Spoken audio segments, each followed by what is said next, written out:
dia para você, tudo bem? Eu sou Lidiane Sayuri e hoje é segunda-feira, dia 24 de outubro de 2016. Essas são imagens da capital paulista, de onde falamos de São Paulo para todo o Brasil e para vários países pela Record News Internacional. Olá, bom dia, tudo bem? Eu sou Clébio Cavagnoli. Estudantes de diversas cidades do país fazem hoje o Dia Nacional em Defesa da Educação. Já que hoje começa a ser votado na Câmara dos Deputados a proposta de emenda à Constituição 241, que é a PEC dos gastos públicos.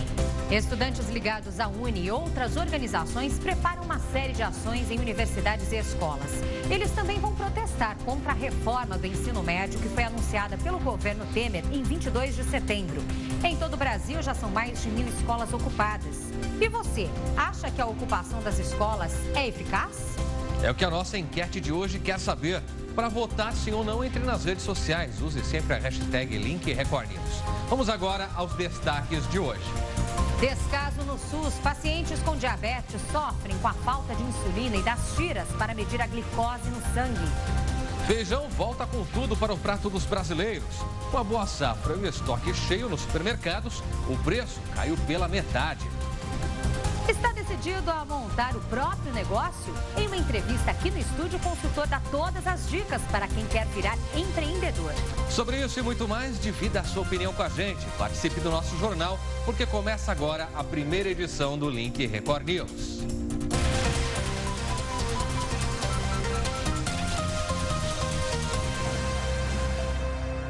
Abrimos esta edição com dados do mercado financeiro, que prevê um cenário de menos inflação neste ano e em 2017, mas estima uma queda maior do PIB em 2016 e um crescimento menor no próximo ano. As expectativas foram coletadas pelo Banco Central por meio do relatório Focus. Mais de 100 instituições financeiras foram ouvidas. Elidiane, a estimativa do mercado, inclusive para o IPCA deste ano, recuou de 7,01% para 6,89% na semana passada. Foi a sexta queda seguida do indicador. Mesmo assim, permanece acima do teto, que é de 6,5% do sistema de metas e muito distante do objetivo central, que é de 4,5%, fixado inclusive para 2016. Já para o ano que vem, 2017, a estimativa do mercado financeiro para a inflação recuou de 5,04% para 5%. E o número de empresas inadimplentes voltou a crescer em setembro deste ano, após desacelerar por 2 meses seguidos. De acordo com o indicador calculado pelo SPC Brasil e pela Confederação Nacional de Dirigentes Lojistas, a alta foi de 12,20% na comparação com setembro de 2015. Além do aumento no número de empresas inadimplentes, houve também um crescimento na quantidade de dívidas em atraso em nome de pessoas jurídicas. 14,55% a mais em setembro, frente ao mesmo mês do ano passado. Mais da metade das empresas inadimplentes são estabelecimentos comerciais. O ramo de serviços aparece com a segunda maior participação, concentrando 34,53%. A região Nordeste lidera a alta dos atrasos em nome de pessoas jurídicas. Agora uma notícia para todo mundo comemorar. Afinal, Clébio, o feijão voltou com tudo para o prato do brasileiro. Depois daqueles preços abusivos que a gente encontrava nesse, que é um dos pratos preferidos do brasileiro. Isso é fruto da boa safra e também o estoque cheio nos supermercados. Por causa disso, o preço caiu pela metade. Tava de doer no bolso, tanto que ficou mais ralo no prato. Eu ponhava mais álcool que era para poder fazer aumentar o feijão. Não é que a receita deu certo? O preço do feijão está diminuindo, de acordo com a Associação Paulista de Supermercados. Resultado principalmente do estoque parado nas prateleiras e da safra de setembro, explica o economista. Por conta da retração da demanda dos últimos meses, alguns atacadistas conseguiram estocar o produto, além da safra que veio em setembro, que foi uma safra boa aqui no estado de São Paulo. Certamente isso contribuiu bastante para a última semana aqui. De acordo com o Procon São Paulo, a variação foi de mais de 100% no preço do feijão em 2016. Para se ter uma ideia, do final do ano passado até setembro deste ano, o pacote passou de R$ 4,31 em média para R$ 9,22. Estava desesperador, né? A gente fica preocupado com o orçamento doméstico, né? Já dá para voltar a colocar feijão no carrinho. Em alguns estados, o valor do pacote caiu pela metade do preço. Nesse supermercado em São Paulo, o quilo do feijão em setembro custava R$ 7,99. Agora, já está R$ 3,00 mais barato. Foram 3 baixas de preços em apenas uma semana. O importante é cotar e aguardar para ver se vai haver ou não baixa. Foi o caso que aconteceu, houve baixa. Hoje já não é mais piada o feijão, né? O consumidor já pode chegar e falar que ele compra, porque quando ele vira até assusta. Tem cliente até que ele fala, pô, é esse o preço mesmo? Tem certeza? Neste outro supermercado, o tipo 1 é vendido a R$ 4,87 e o 2 a R$ 3,98. Mas essa queda tão acentuada nos preços do grão, segundo este economista, pode ser passageira. É importante que se diga que a oferta ainda está desequilibrada, né? Uma oferta escassa. Segundo a Pronab, que é o órgão oficial do governo responsável por essa aferição, você ainda tem um desnível entre oferta e demanda que provavelmente só vai se equilibrar quando da primeira safra, mais para o meio de 2017. Enquanto isso, o consumidor aproveita os preços baixos para matar a saudade do bom e tradicional feijãozinho carioca. Agora dá um alívio. Agora dá para comer mais feijão. Vai ter feijão tropeiro, viu? Com certeza. Que bom, feijãozinho que todo mundo gosta de volta à mesa sem muito problema no bolso, né? É verdade. O momento agora é para comprar até um pacotinho a mais, aproveitar uma dica, coloca no congelador. Aí evita o aparecimento daqueles bichinhos, os carunchos, né, tão famosos, e dá para armazenar um pouquinho mais de feijão para você. Agora, se a situação dos alimentos está melhorando, Lidiane, para alguns estados a crise continua muito complexa. O do Rio de Janeiro, por exemplo, é um dos mais problemáticos. O estado está avaliando, inclusive, uma medida que pode reduzir os salários dos servidores. Quem explica melhor essa situação para a gente é a repórter Carla Chaves. Carla? Olá a todos que acompanham o Link Record News. Essa proposta vai ser votada esta semana na Assembleia Legislativa aqui do Rio de Janeiro. Faz parte de um pacote de medidas para tentar frear essa crise que toma conta do Estado desde o início do ano. E, segundo a medida, os salários dos servidores estaduais que ganham até R$5 mil por mês seria reduzido em 30%. Quem ganha mais de R$5 mil teria uma redução de 16%. Junto, também vai ser votado o aumento dos impostos para comida, bebida, tabaco e energia. Voltamos ao estúdio da Record News. Obrigado, Carla, pelas informações. Agora a pergunta é, será que essa redução de salários inclui também a redução de vereadores, deputados, prefeito, governador? Fica aí o questionamento, né? Pois é. Bom, e a proposta de emenda constitucional dos gastos públicos deve ser votada amanhã, em segundo turno, na Câmara dos Deputados. Quem tem mais informações para a gente é a repórter Vanessa Lima, direto de Brasília. Oi, Vanessa. Olá, pessoal do Link Record News. O governo quer aumentar o placar neste segundo turno e passar uma imagem de força ao mercado financeiro. No primeiro turno, a PEC foi aprovada por 366 votos contra 111. A PEC estabelece que nos próximos 20 anos, o aumento das despesas dos poderes executivo, legislativo e judiciário fique limitado à inflação do ano anterior. Mas, neste momento em que tenta uma margem de votos mais folgada, o governo está de olho no movimento dos deputados do PSB. A previsão dentro do partido é de que 12 deputados votem contra a PEC, 2 a mais em relação à primeira votação. Voltamos ao estúdio da Record News. Obrigada, Vanessa, pelas informações. Bom, e hoje estudantes de diversas cidades do país fazem o Dia Nacional em Defesa da Educação, já que os deputados começam a votar a PEC dos gastos públicos, Lidiane. Kleber, os estudantes ligados à UNE e outras organizações preparam uma série de ações em universidades e escolas.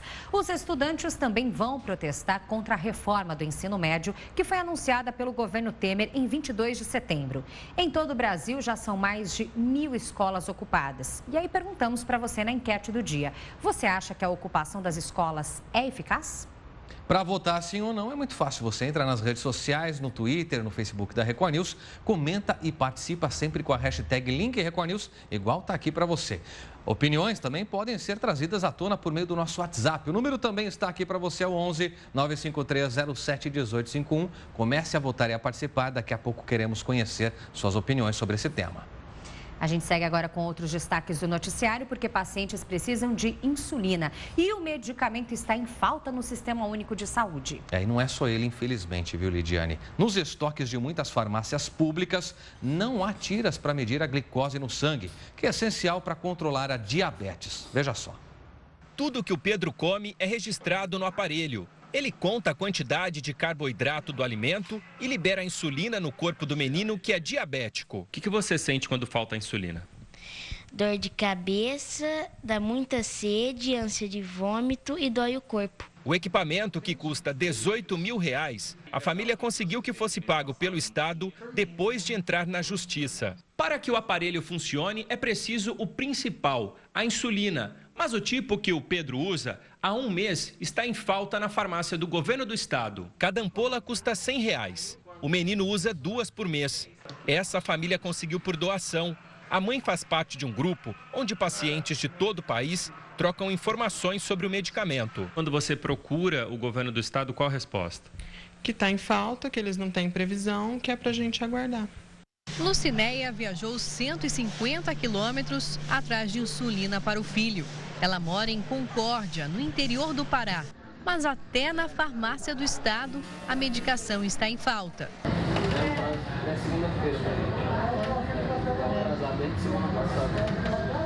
Essa é a 7ª tentativa em menos de 2 meses. O menino precisa da Lantus, um tipo de insulina que dura até 24 horas no organismo. Enquanto ela não chega nas unidades, o garoto de 13 anos recebe uma medicação inferior, que não controla a glicemia. Precisa até 5 vezes ao dia, que é a rápida. E não dá conta? Não está dando, que no momento ele está sem a Lantus. Ele já está com insuficiência renal. Uma decisão da Justiça de abril desse ano obriga o Estado a fornecer medicamentos e todos os equipamentos necessários aos diabéticos. Mas a sentença não tem sido cumprida. Até seringas têm faltado nas unidades, segundo os pacientes.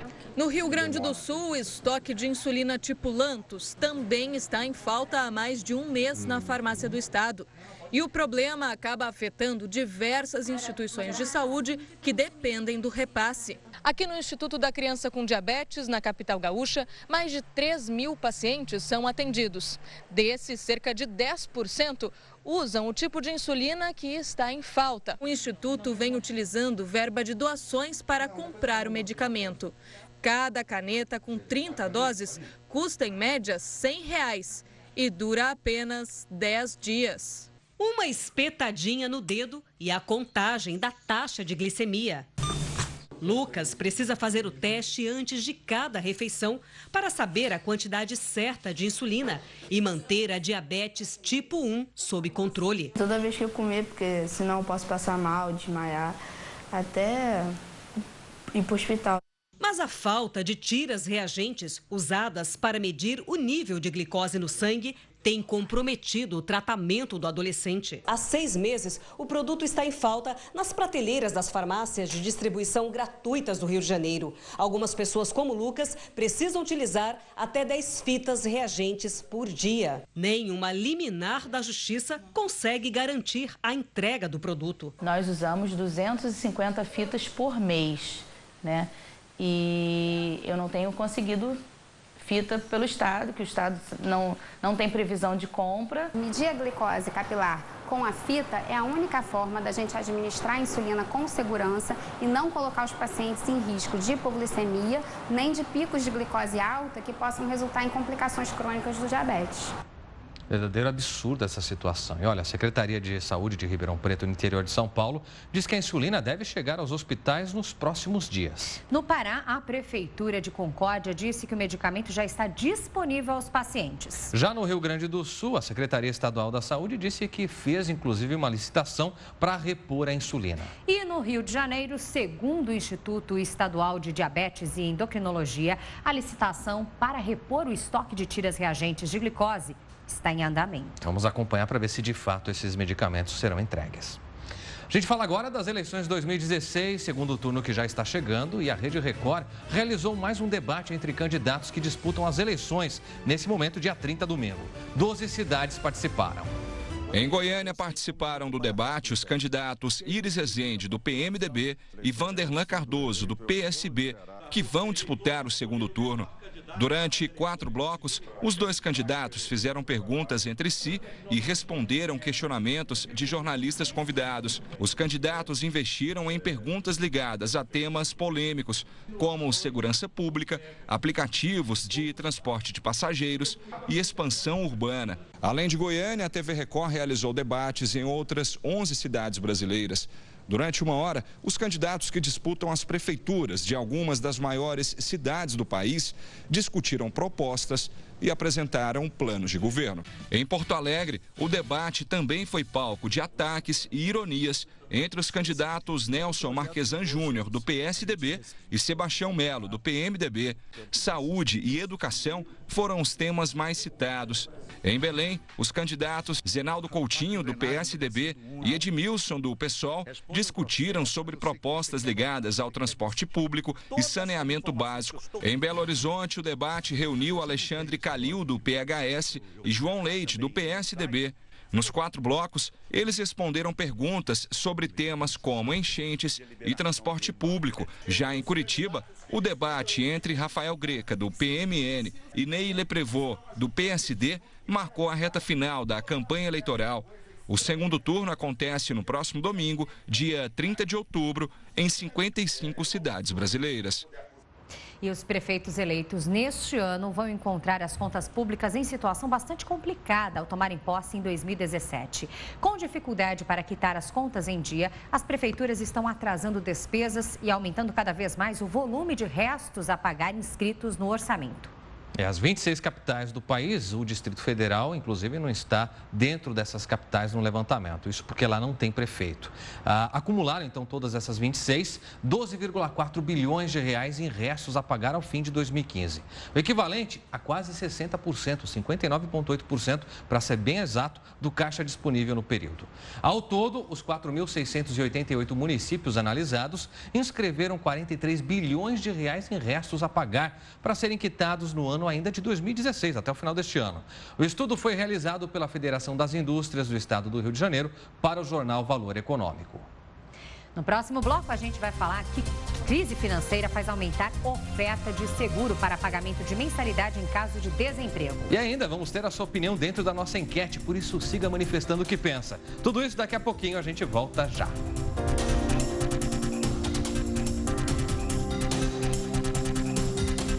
11h25 pelo horário brasileiro de verão. Link Record News de volta. De volta com o assunto que é notícia sempre, né? Eduardo Cunha. Isso porque a defesa do ex-deputado apresentou hoje o pedido de habeas corpus em favor do PMDBista ao Tribunal Regional Federal da 4ª Região em Porto Alegre. Cunha foi preso na última quarta-feira em Brasília por determinação do juiz federal Sérgio Moro, o responsável pela Operação Lava Jato. No pedido de habeas corpus, a defesa de Cunha diz considerar que a decisão de Moro afronta o Supremo Tribunal Federal. De acordo com os advogados do PMDBista, o principal argumento apresentado ao TRF foi que a competência para julgar o caso não é da Justiça Federal do Paraná, mas do STF, onde Cunha já foi denunciado. Não há prazo para análise dessa medida. E agora é momento de interatividade aqui no Link Record News, porque hoje estudantes de várias partes do Brasil fazem um dia em defesa da educação. Data, inclusive, que deve ser marcada pela votação na Câmara dos Deputados da proposta à emenda à Constituição 241, a PEC que controla os gastos públicos. Os estudantes protestam contra a reforma no ensino médio e também sobre o congelamento dos investimentos na área do ensino por 20 anos. Fizeram diversas ocupações, são mais de 1.000 escolas ocupadas neste momento em todo o Brasil. E aí perguntamos para você se você acredita que a ocupação, então, dessas escolas é uma medida eficaz como protesto neste momento. Hashtag Link Record News sim ou hashtag Link Record News não. Utilize a hashtag para votar e colocar o que você acha aí pelas redes sociais ou também envie a sua mensagem para o nosso WhatsApp, DDD 11 95307 1851, assim como muitos já fazem. Bastante participação, afinal é um tema polêmico, então nós vamos conhecer o que você pensa sobre isso a partir de agora. Começamos com a Roseli de São Paulo, capital paulista. Diz assim: infelizmente não vai dar em nada. Os estudantes de escolas públicas são hostilizados devido à classe social. A elite já decidiu nosso destino. A miséria e a ignorância é o que pensa Roseli. De Itabuna, na Bahia, tem a participação agora do Gildásio. Greve dos professores é correto. Ocupação de colégios por estudantes é vandalismo, segundo ele. Obrigada, Gildásio, pela sua mensagem. Paulo, que também é de São Paulo, e diz: seria justo se os alunos soubessem quais medidas estão previstas na reforma. Muitos estão lá e nem sabem o que será mudado. Obrigado, Paulo, pela opinião. O Elias, direto da Bahia, escreve o seguinte: a ocupação dos estudantes nas escolas vai mudar a atitude dos deputados, porque eles, os estudantes, aqui ele coloca entre parênteses, são maioria. Obrigada, Elias, pela participação. De Campinas, interior de São Paulo, a Valquíria concorda com a ocupação das escolas. Ela diz: sim, é válido, mesmo porque manifestação na rua está muito perigoso por causa da violência policial. Obrigado, Valquíria. Tem agora a mensagem do Domingos, aqui de São Paulo. Ocupar escolas não tem eficácia, só atrapalha os que querem estudar. É a opinião do Domingos. Obrigada pela participação. Muito bem, siga manifestando o que você pensa por meio das nossas redes sociais, manifestando a sua opinião também pelo nosso WhatsApp, 11 95307 1851. Esse tema nós vamos debater ao longo desta e também da segunda edição. Agora a gente segue com outras notícias, porque 3 dias depois do temporal que alagou São Paulo e derrubou mais de 150 árvores, alguns moradores ainda enfrentam problemas. Em alguns locais da cidade, os entulhos das árvores ainda dificultam o acesso. Quem conta os prejuízos também coleciona protocolos de pedidos junto à prefeitura, pedindo avaliação, poda e manutenção das árvores, o que poderia reduzir o risco de queda. É isso que mostra a reportagem de Samara Bastos.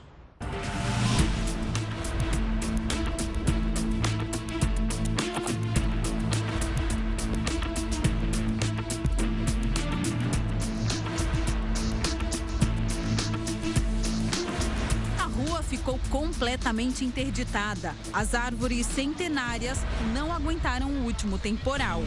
Só neste trecho da rua, que fica em um bairro da Zona Oeste de São Paulo, pelo menos 6 árvores vieram abaixo, bloqueando completamente o acesso e causando muitos prejuízos aos moradores. Sandro mora na rua há 10 anos. Ele estava trabalhando quando foi avisado do estrago e ficou em choque ao chegar em casa. Não é só a da minha casa, é a do vizinho e a do outro vizinho. As 3 ao mesmo tempo causaram esse caos numa rua pequena que quase que não existe no mapa. Você não consegue nem sair da garagem da sua? Não saio, não vou sair tão cedo, a gente fica bloqueado. Nesta outra rua, os vizinhos começaram a contabilizar o prejuízo. Helenice está angustiada. 2 galhos imensos caíram no telhado da casa dela, derrubando o muro e uma parte da parede. Eu tinha acabado de cortar a grama do jardim da frente, do jardim interno, e acontece isso. É muito triste. Para a aposentada, a tragédia já era anunciada. Helenice coleciona números de protocolos de reclamações na prefeitura há 3 anos. Os pedidos eram sempre os mesmos: uma avaliação mais criteriosa e a poda da árvore. Liga e eles vão passando um pro outro, amanhã vai, depois vai, você liga de novo, a árvore tá instalando e tudo, mas sem retorno nenhum. As chuvas e os ventos atingiram boa parte do bairro. O helicóptero da Record registrou a inundação. Na hora da chuva, uma mulher foi socorrida pelos bombeiros de dentro dessa passagem subterrânea. Ela foi levada para o hospital com queda na temperatura corporal. Já um homem não teve a mesma sorte. Ele foi atingido por uma descarga elétrica e morreu na hora. Neste prédio, o vendaval quebrou vidros e chegou a arrancar 2 vidraças inteiras. Quando chegamos aqui, o porteiro relatou que ele ficou apavorado, que ele se escondeu, porque era um vento tão forte, começou a derrubar todas as janelas, vidros. Já nesta escola, o tronco de uma árvore destruiu o muro e caiu sobre a quadra de esportes. Apesar do susto, ninguém se feriu. Rejane e a família estavam na sala de casa quando outra árvore caiu no quintal, bem perto da janela deles. Foi um susto, né? A gente não sabia direito o que tinha acontecido, porque a gente só viu um estalo aqui e a árvore já caiu. A minha reação foi pegar minha filha e levar para o quarto, para ficar mais sossegada. Depois é que eu voltei para cá para ver o que tinha acontecido. O sonho de viver em um bairro arborizado virou um pesadelo para ela. Há 2 anos, a família que morava no centro de São Paulo, em um local bem mais agitado, se mudou para cá. Rejane não pretende se mudar de novo, mas a tranquilidade de estar em casa não será mais a mesma. Com certeza a gente vai ficar meio assustado, né? A chuva vai assustar, eu acho que a gente que nem quando a gente era criança.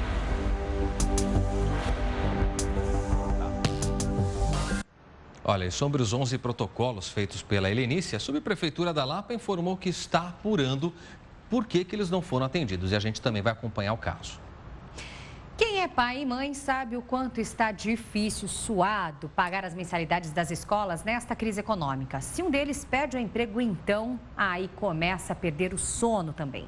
Mas para enfrentar, Lidiane, esses tempos difíceis, muitas seguradoras e escolas têm oferecido um seguro que garante o pagamento da mensalidade em caso de desemprego. Vamos conhecer. O problema matemático dos alunos fica na lousa. O dos pais aparece na cobrança bancária. Envolve outros números, mas se a conta fechar no vermelho, pode comprometer o futuro e toda essa alegria da fase escolar. Um seguro educacional pode aliviar as consequências para imprevistos, como doença do responsável, morte ou desemprego, situação que se tornou comum nos últimos tempos. Desde o ano passado, houve aumento de 150% no número de indenizações pagas para garantir que as crianças continuassem a estudar. Esse é um tipo de seguro que ajuda os pais a manterem os pés no chão no momento de instabilidade financeira, de desequilíbrio econômico. Fazer com que os filhos mantenham a rotina escolar, na rede privada, no lugar onde estão e do jeito em que estão, significa muita coisa. Cristiano ficou desempregado há 6 meses. Apesar disso, o filho, Arthur, se manteve firme no colégio que tanto gosta. Tem aula de inglês, música, artes. Para o Cristiano, que já gastou parte das economias na outra escola, onde estuda a filha e não há seguro, a isenção deu fôlego para as despesas. Se fossem os 2 filhos com a mesma condição, eu diria para você que o ano que vem, possivelmente, eles mudariam de escola. O modelo mais acessível de seguro educacional é feito pelas instituições de ensino, de escolas infantis a universidades, e custa entre 1% e 2% da mensalidade, valor que tem que ser pago todo mês. Este especialista no assunto representa o Sindicato dos Corretores e diz que muitas escolas desconhecem esse tipo de proteção. Procurar a escola primeiro, saber se ela já tem um corretor fazendo um estudo sobre seguro educacional. Se não tiver, nós, como pessoa física individual, todos temos um corretor que conhecemos que cuida do nosso patrimônio. Peça para ele ir junto com você na escola para tentar fazer o negócio acontecer. Antônio é gerente financeiro de uma escola em São Paulo, que oferece o seguro há quase 20 anos. Aqui, o colégio não cobra nada dos pais. O seguro só tem os 2 lados, tem o lado do pai e tem o lado da escola.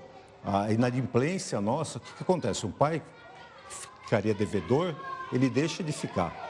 Então, com isso, nossa inadimplência diminui bastante. Como todo seguro, na hora da contratação, é importante ficar atento às cláusulas, aquelas letrinhas miudinhas. Não omitir informações, porque no momento da sinistralidade, a seguradora pode negar o pagamento da mensalidade se ele omitiu algum dado lá. As crianças agradecem e os pais também.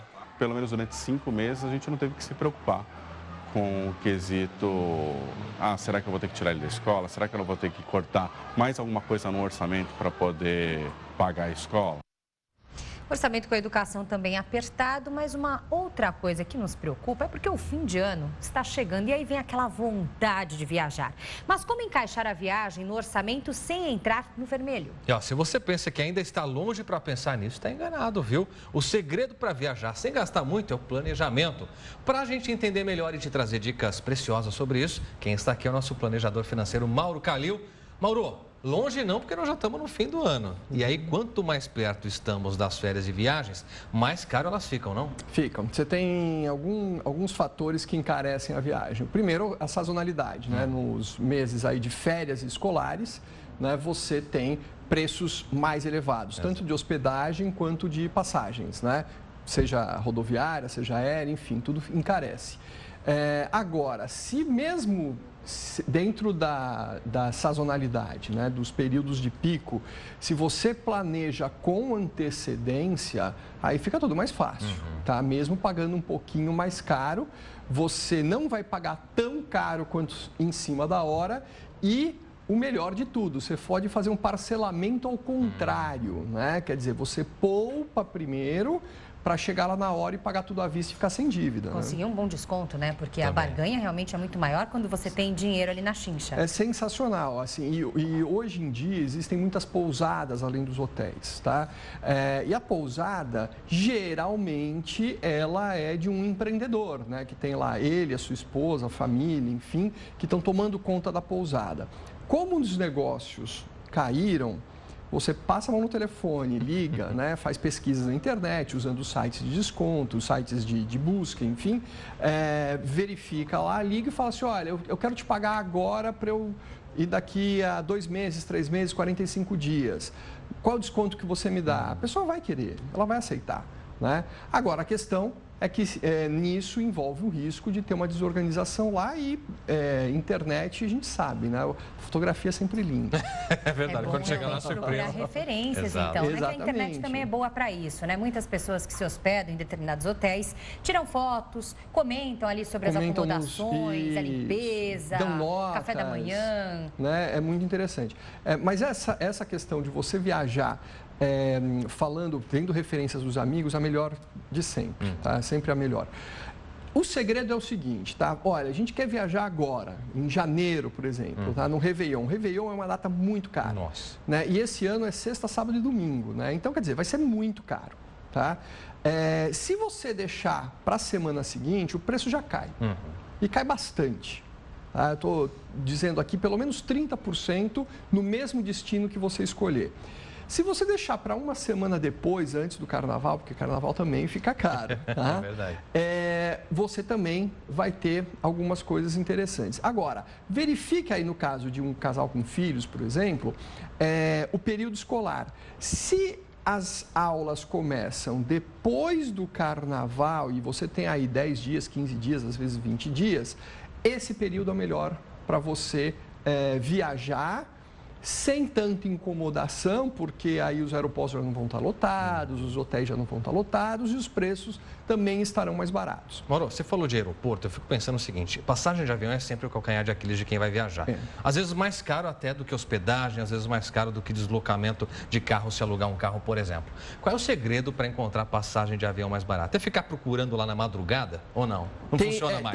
Tem um conjunto de segredos, tem um conjunto de segredos, tá?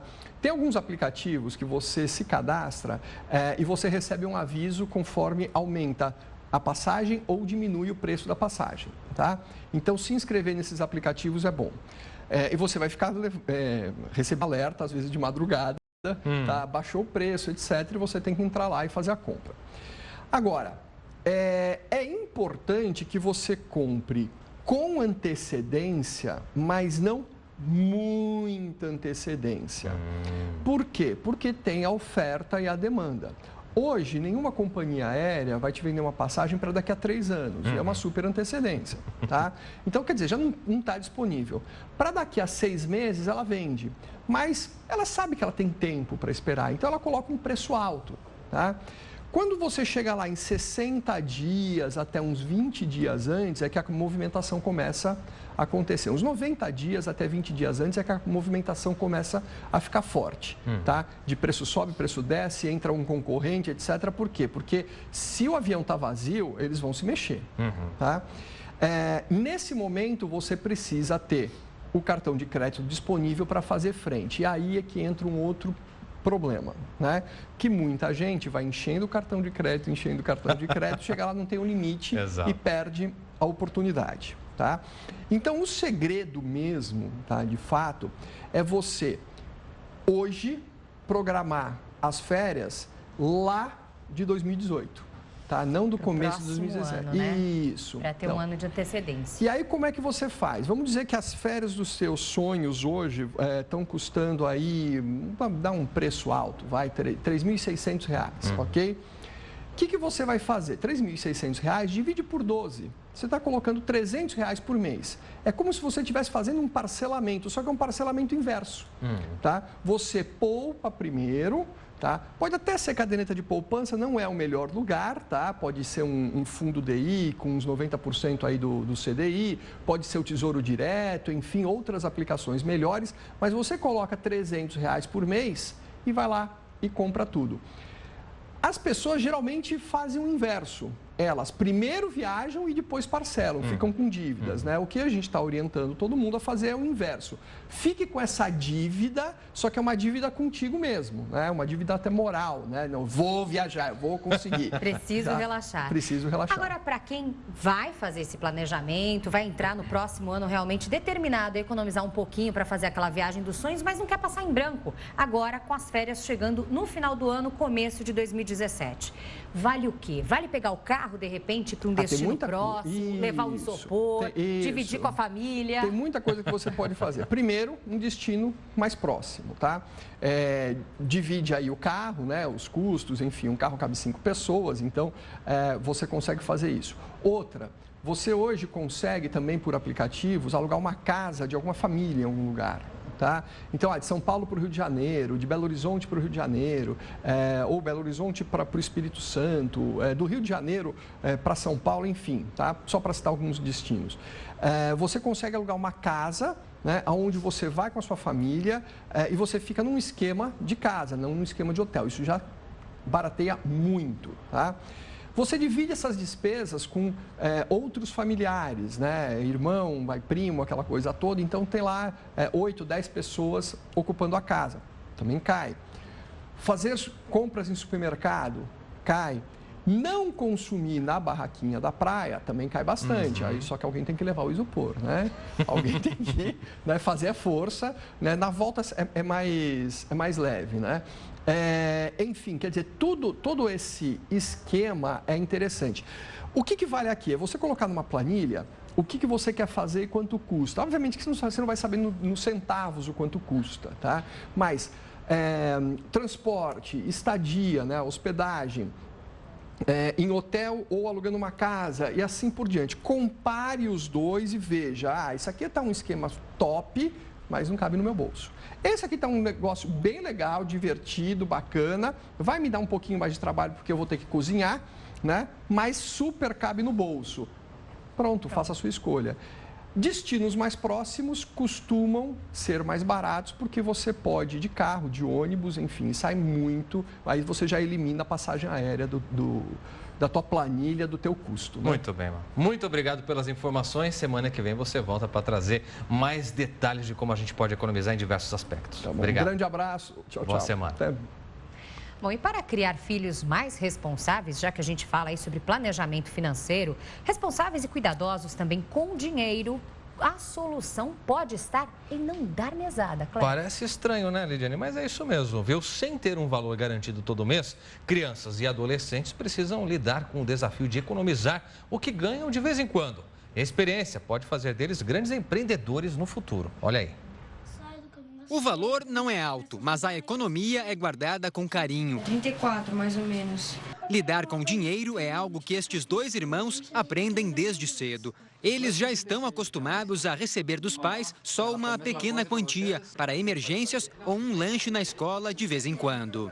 E isso dá uma noção muito boa para eles de valor das coisas, de não vem tão fácil assim, então também não vou gastar tão fácil porque amanhã não vai ter. Nenhum deles ganha mesada, mas esse desafio de multiplicar notas e moedas pode ajudar os dois a alcançar o sucesso financeiro.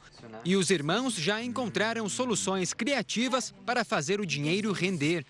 Eu vejo o preço que é as coisas, porque aí eu sei quanto eu vou ter depois de comprar aquilo na minha carteira e aí regular meu dinheiro para não gastar assim, sem limites, porque mesmo se gastar e meus pais não me derem, é uma coisa ruim para mim. O dinheiro que recebem da família no aniversário e datas especiais é todo poupado. Para Gustavo, foram 2 anos de economia até investir num celular novo, depois que o velho deu defeito. Eu uso o celular para bastante, para comunicação, Às vezes que eu quero falar com os meus amigos. Já as economias do Fábio deveriam estar nesta carteira, mas ela está vazia. É que ele aceitou uma sugestão dos pais e colocou o dinheiro onde, Fábio?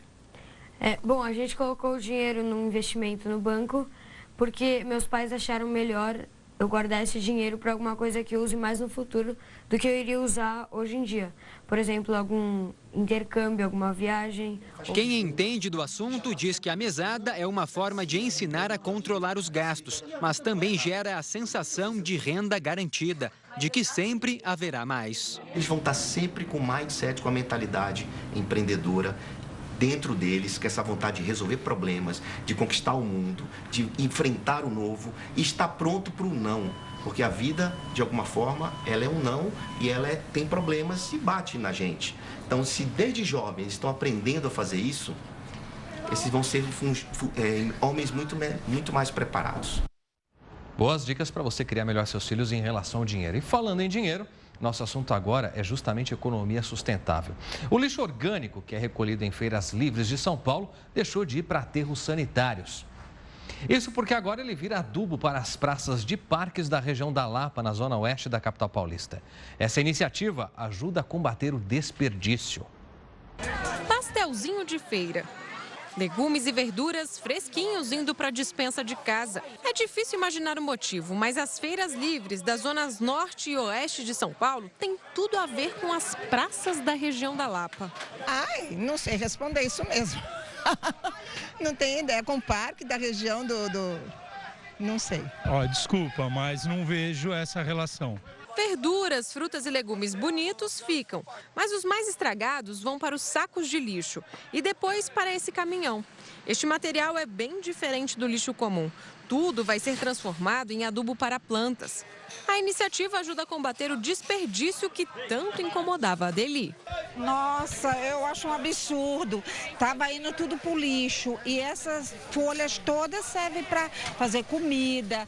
E se eu disser que tudo aquilo ali que a senhora estava com dó que estavam recolhendo vai virar realmente adubo no final? Agora sim, aí sim, precisa fazer isso, realmente. E aqui é um adubo diferenciado. O adubo, inclusive, volta para os próprios feirantes nestes pacotinhos. Eu particularmente adoro planta, tenho em casa salsinha, cebolinha, levo daqui e esses adubos faz bem para a planta. Da feira, tudo vem parar aqui, nesse monte. Este é o pátio de compostagem. Aqui todo o material orgânico é colocado em camadas nestas fileiras, junto com podas de árvores trituradas e palha. Só que esse adubo só vai ficar pronto daqui 120 dias. Os grandes agentes desse método de compostagem são micro-organismos e bactérias e fungos. Então são seres microscópicos que comem literalmente todo esse resíduo que a gente despreza. Se torna uma matéria rica para o solo. Riquíssima. Além de fornecer nutrientes essenciais para as plantas, esse composto orgânico ele promove a recuperação de solos degradados também. O gestor ambiental explica que esse projeto também é importante porque esse tipo de lixo em aterros normais costumam causar problemas. O resíduo orgânico ele é o vilão dos aterros, né? Quando o resíduo orgânico vai para o aterro e é misturado com pilha, com outros elementos químicos, ele gera o churume tóxico, ele gera o gás metano, o gás sulfídrico, que são poluentes da atmosfera altamente impactantes para o meio ambiente. Então essa é uma alternativa que retém esse resíduo orgânico na região onde ele foi produzido e, além do mais, gera um composto orgânico de ótima qualidade que volta para a terra como um benefício. Para comprovar que o adubo funciona, eles fizeram até uma horta orgânica no pátio. Segundo a prefeitura, o projeto já atende 52 feiras livres em São Paulo. Reaproveita mais de 50 toneladas de frutas, verduras e legumes toda semana. A ideia é que até o final de 2017, depois de um investimento de quase 6 milhões de reais, as 900 feiras da capital façam a separação dos alimentos para a compostagem. Menos lixo nos aterros comuns e mais vida pela cidade. Momento de interatividade aqui no Link Record News. Hoje, mais de 1.000 instituições de ensino estão ocupadas nesse momento por estudantes que protestam contra a votação que vai acontecer hoje na Câmara dos Deputados da PEC 241, que a emenda é a Constituição prevendo um corte nos gastos públicos. Entre o corte de gastos, aí a educação entra também. A previsão de um congelamento por 20 anos nos investimentos no ensino público. Eles também protestam contra a reforma no ensino médio. E você, diante desse contexto todo, você acha que a ocupação, então, dos estabelecimentos é eficaz como protesto? Hashtag Link Record News para votar pelas redes sociais, compartilhar o que você acha também sobre o assunto, ou ainda pelo nosso WhatsApp, DDD 11 95307 1851. Você pode enviar a sua opinião, como muitos já fazem. Vamos então para as opiniões, começando aqui com a Gláucia do Rio de Janeiro, e diz: eu sou a favor da greve, também das manifestações, mas isso que esses alunos fazem não é manifestação, e sim vandalismo. Obrigado, Glaucio, opinião registrada. O Geraldo de São Francisco, Minas Gerais, compartilha o seguinte: desde que seja um movimento pacífico, sou a favor das ocupações, sim. Obrigada, Geraldo. Agora a opinião de Irinaldo Catolé do Rocha, que fica na Paraíba, e diz o seguinte: essa PEC 241 é um crime. Por que os políticos com mandato não cortam os auxílios financeiros que eles recebem? Ocupação já é aqui o que diz e o que pede o Irinaldo. Obrigado por participar. De Ribeirão Pires tem a opinião do Marciano. Não vejo eficácia nas ocupações das escolas por alunos. A maioria dos alunos está lá apenas pelo oba-oba, infelizmente. Obrigada, Marciano. E tem a Claudemira de Americana, interior de São Paulo. Não concordo, esse tipo de protesto prejudica outros estudantes. Existem outros lugares para ocupar, como praças públicas. Está registrado, obrigado por participar. Siga participando, então, no momento de interatividade, até a segunda edição, resultado oficial na sua tela. E no próximo bloco você vai ver que a Assembleia Venezuelana acusa Maduro de golpe de Estado e o ameaça com impeachment. E ainda está decidido a montar o próprio negócio? Em uma entrevista aqui no estúdio, um consultor te dará todas as dicas para você que quer virar empreendedor. Tudo isso e muito mais para você em instantes, aqui no Link Record News. Até já.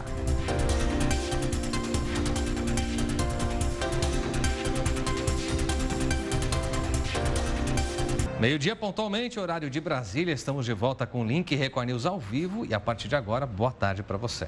Boa tarde, a gente segue agora com um giro nos destaques internacionais e para isso chamamos Nolan Robertos. Nolan, boa tarde. Olá, boa tarde Lidiane, boa tarde Cléber, boa tarde você de casa.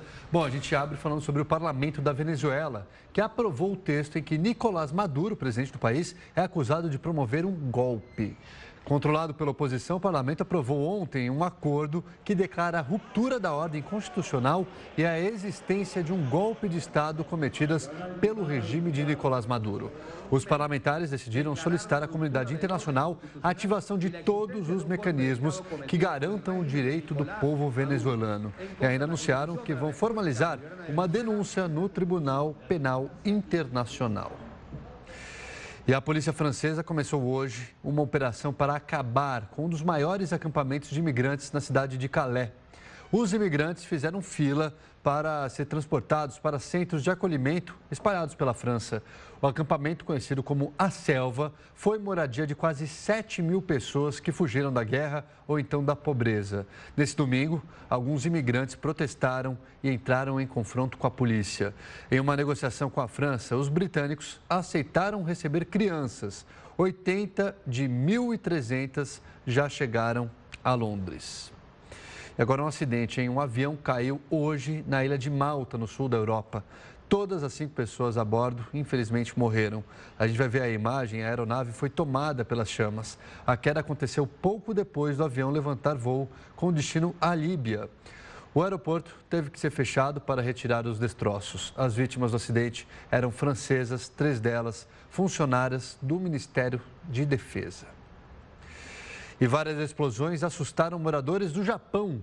Um festival cultural teve que ser cancelado. A reportagem é da nossa correspondente em Tóquio, Cíntia Godoy. Imagens amadoras mostram a fumaça preta no céu. É possível ouvir o barulho do que parecem ser outras explosões. Nos arredores de um parque na cidade de Utsunomiya, a 5 quilômetros de Tóquio, a polícia encontrou um carro destruído. Outros veículos também foram atingidos pelas chamas. A poucos metros, uma segunda explosão aconteceu em um estacionamento de bicicletas, depois que um homem colocou explosivos no próprio corpo. As autoridades cercaram o local e retiraram pessoas que participavam de um festival no parque. Primeiro foi uma grande explosão e logo em seguida uma outra, ainda mais forte. Deu para sentir o impacto delas daqui, disse o organizador do evento. Investigadores descartaram um possível atentado terrorista. A suspeita é que um ex-veterano do exército japonês, Toshikazu Kurihara, de 72 anos, tenha detonado as bombas e se matado. Ele ainda colocou fogo no carro e na casa dele.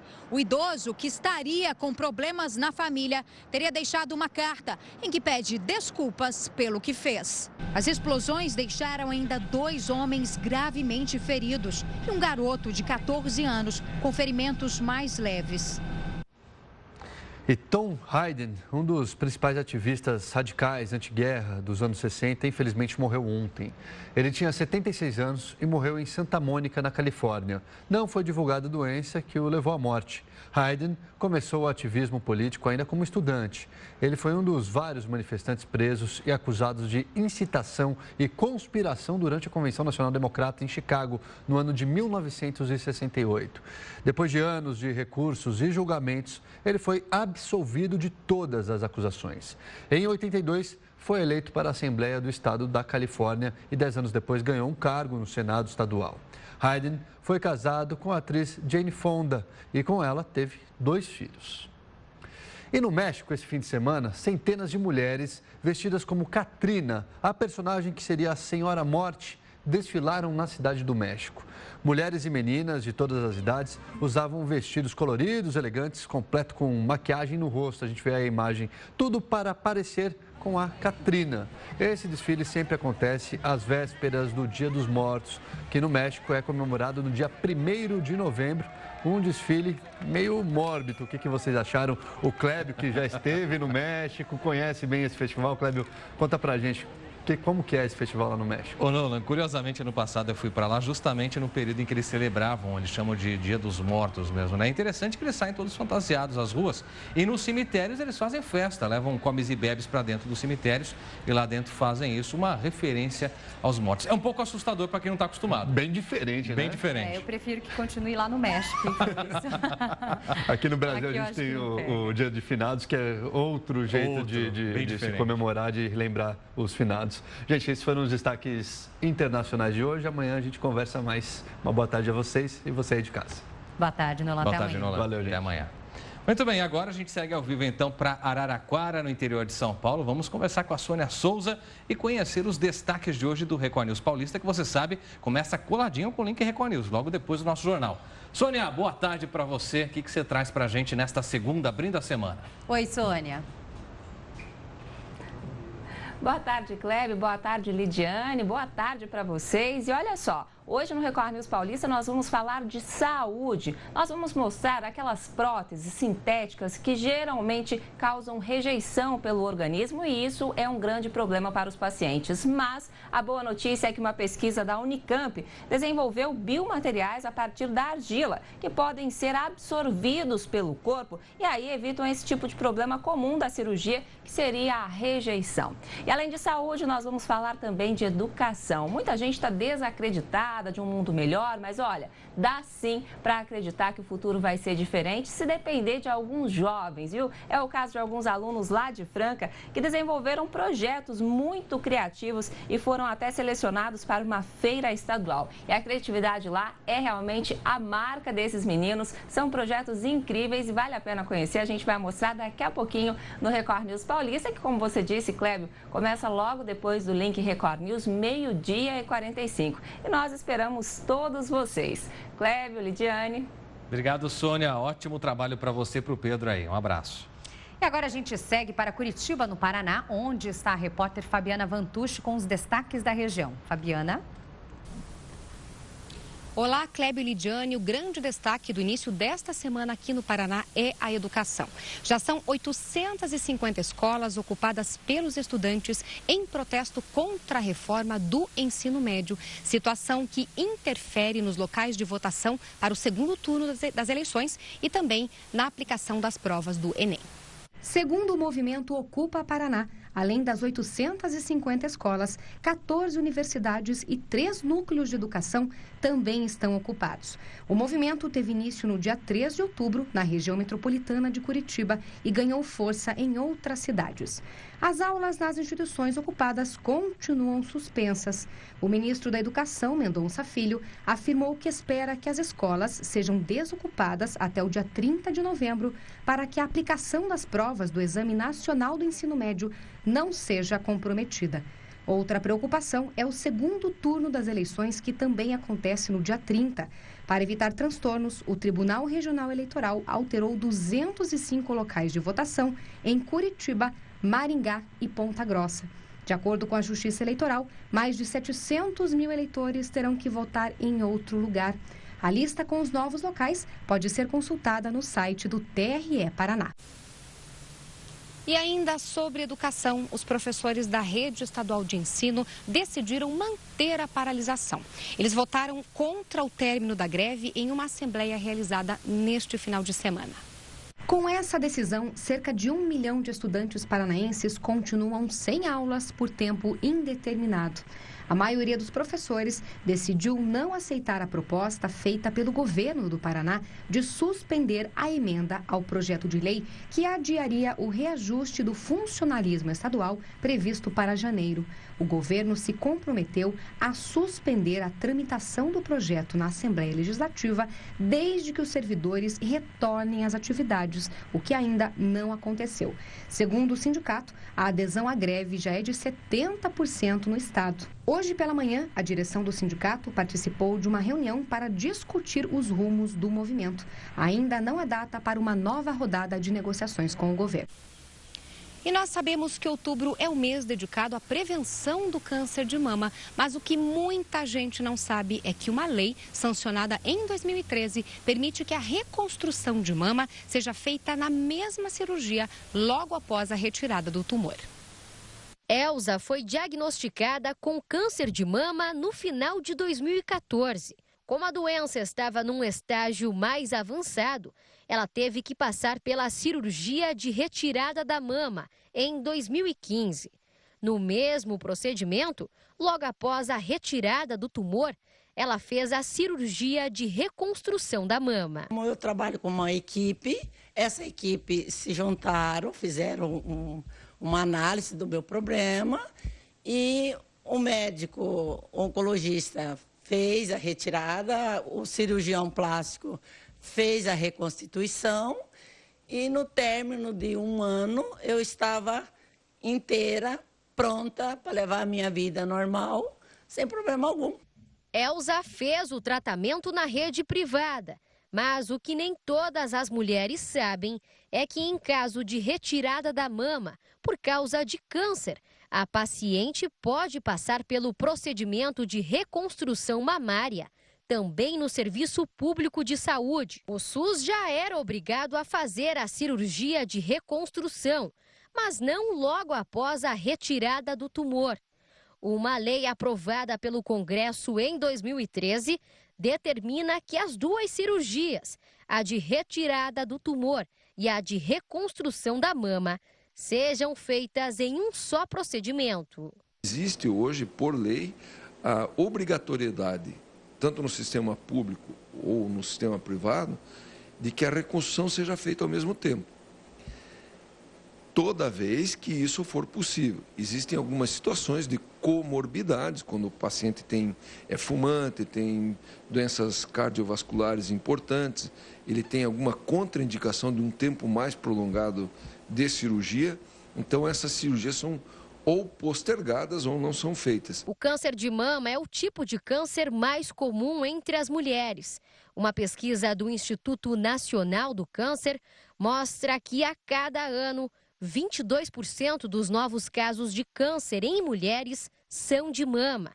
Deste número, A estimativa da Federação Brasileira de Câncer de Mama é de que apenas 10% dos casos são descobertos em uma fase com chances de cura. Este ano, no Brasil, são esperados mais de 57 mil novos casos de câncer de mama, de acordo com o Instituto Nacional de Câncer.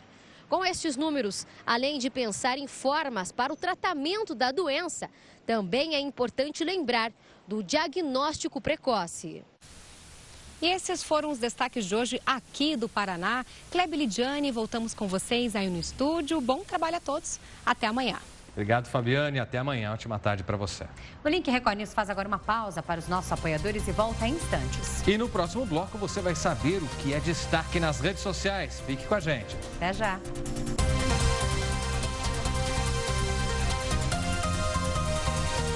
Meio-dia, mais 18 minutos, estamos de volta ao vivo com o Link Record News. Para convidar agora o editor de mídias sociais do Portal R7, Rafael Calisto. Oi, Rafael, boa tarde para você. Tudo bem, gente? Tudo bem, Rafael, boa tarde. Clébio e todas as mães, especialmente hoje, que estão assistindo a gente, a minha e todas as outras do Brasil que estão vendo a gente agora, que eu tenho certeza que são muitas, porque tem uma história que liga diretamente a elas. Olha, ainda bem que o meu vestido não foi dado pela minha mãe.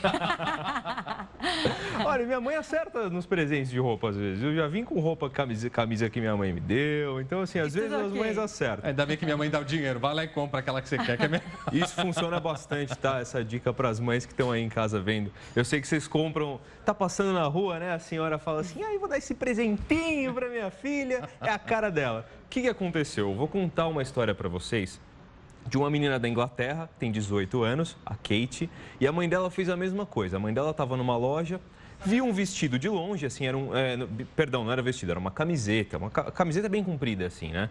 E ela era uma camiseta branca, com os fios dourados. Ela falou, a cara da minha filha, vou dar esse presente para ela, ela merece. Camiseta cara, pagou 48, 49 libras. Olha. Ou seja, vezes 4 aí numa conta brusca, essa que você está vendo, é R$200 na camiseta. E é de uma marca famosa, que é da Vivienne Westwood, é uma estilista famosa, né? Então aqui a menina fala, a Kate, minha mãe comprou, tá em inglês, tá? Tô traduzindo para vocês. Minha mãe comprou uma camiseta da Vivienne Westwood e ela pensou que era muito legal, um desenho muito legal.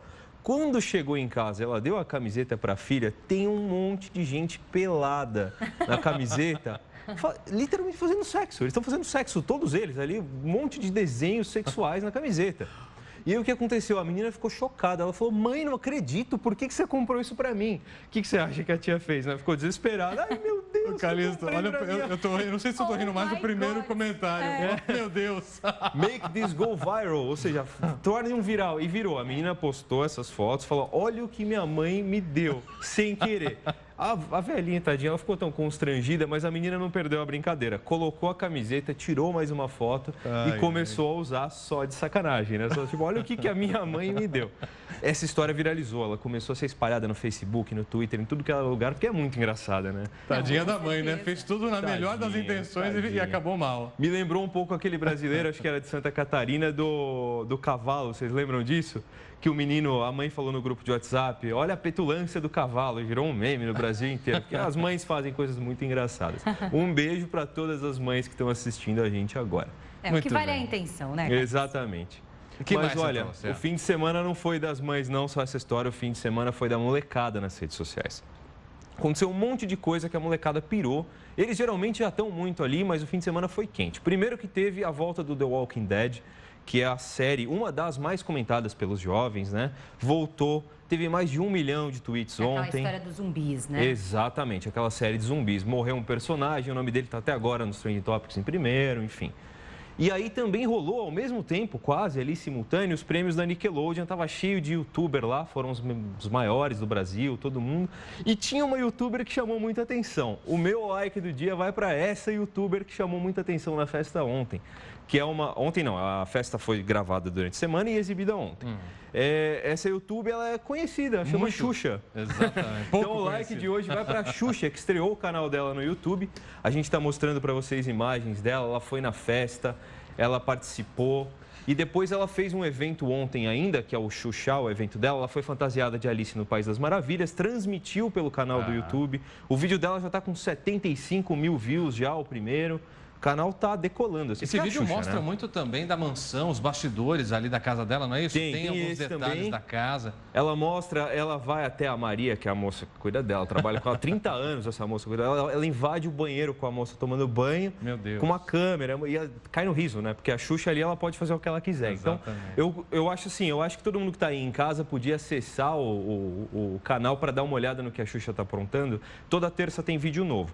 Para entrar mais fácil, a gente criou um link que cai direto, sabe? Para você ter um link mais curto, é r7.com/canalx, que é o nome do canal da Xuxa. Assim facilita as pessoas caírem lá. Mas tem tudo para ser muito legal. Toda terça tem vídeo novo. Que bacana. Até a premiação teve direito à nave, né? Teve. A Xuxa agora está no Xuxa, né, que foi o evento dela, ela cantou as músicas antigas. O público adorou por causa disso, né? As fantasias, nave. Então, eu acho que quem gosta muito da Xuxa é fã dela, nesse canal vai ver muita coisa da vida dela, bem legal. Da carreira e do pessoal também. Muito bem, Calixto. Então amanhã te esperamos com mais destaques das redes sociais, hein? Vamos ver o que acontece nessas próximas 24 horas, mais ou menos, até eu voltar amanhã. E sempre com muita coisa, né? Sempre com muita coisa. Tá certo. Beijo, gente. Até amanhã e beijo de novo para as mães que querem sempre dar presente para seus filhos. Cuidado com a estampa, tá? Podia Na dúvida, dê dinheiro. Podia acabar com um beijinho, beijinho. Tchau, Tchau, tchau. Muito bem, até amanhã, Calixto. Até. E no próximo bloco, cresce o número de pessoas que importam produtos de enxoval de bebê para revender no Brasil. E ainda, está decidido a montar o próprio negócio? Bom, se você está, no próximo bloco tem uma entrevista aqui no estúdio com um consultor que vai trazer todas as dicas para quem quer virar empreendedor. Você não pode perder. Até já. Até já.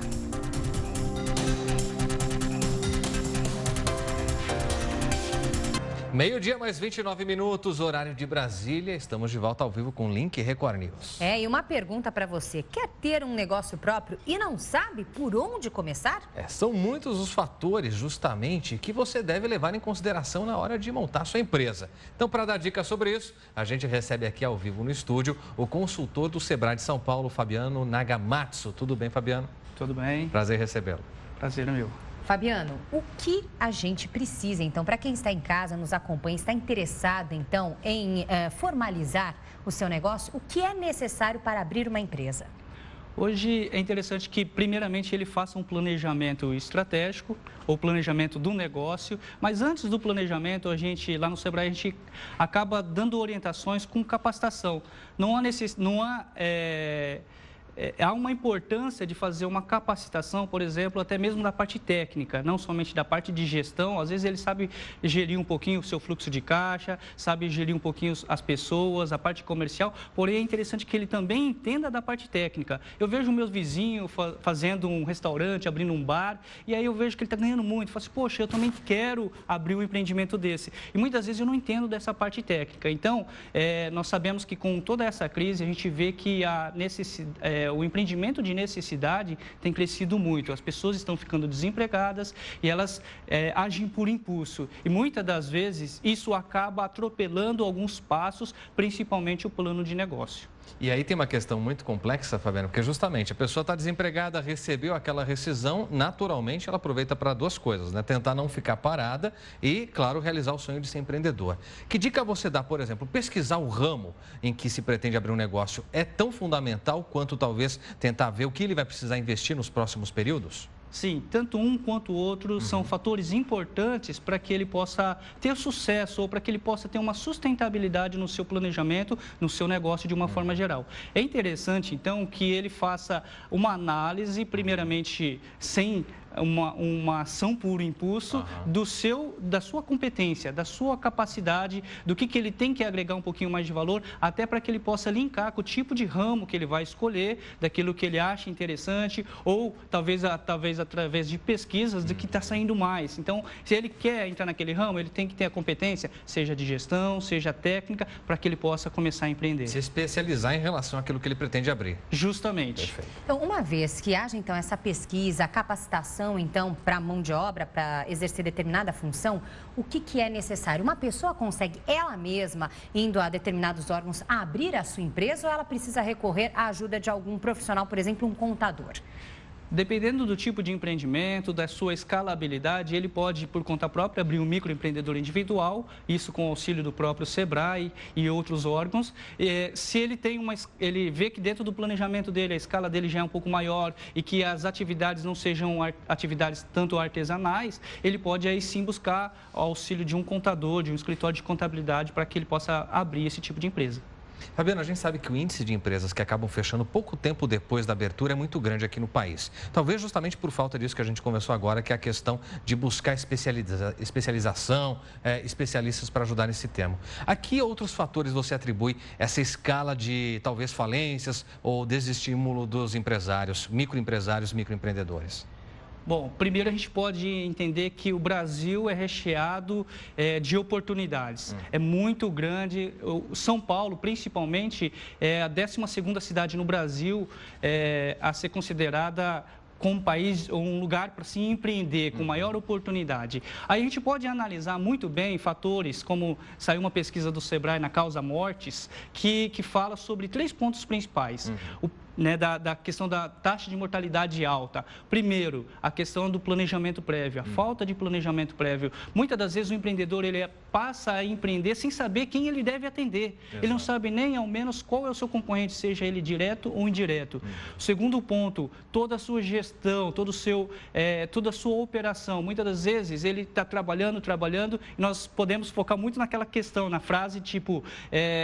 Quem trabalha muito não tem tempo para ganhar dinheiro. E muitas das vezes eu estou na operação e esqueço de controlar e verificar se eu estou tendo lucro ou não. Às vezes eu estou pagando para trabalhar. E o terceiro ponto é o que nós citamos desde o começo aqui, é a capacitação, a atualização. Então, muitas das vezes, a gente não passa a analisar o nosso perfil empreendedor. Então, o comportamento do empreendedor, seja para cada tipo de segmento, é interessante que a gente analise muito bem. Perfeito. Agora, quando vem a questão de formalizar uma atividade, a abertura de uma empresa, tem também sempre aquele estigma de isso dá muito trabalho, é muito caro. Para quem nos assiste, por exemplo, um exemplo simples aqui. Aquele marido que está desempregado, aquele homem que tem habilidades ali para ser um marido de aluguel, por exemplo, fazendo tarefas de prestação de serviços do dia a dia.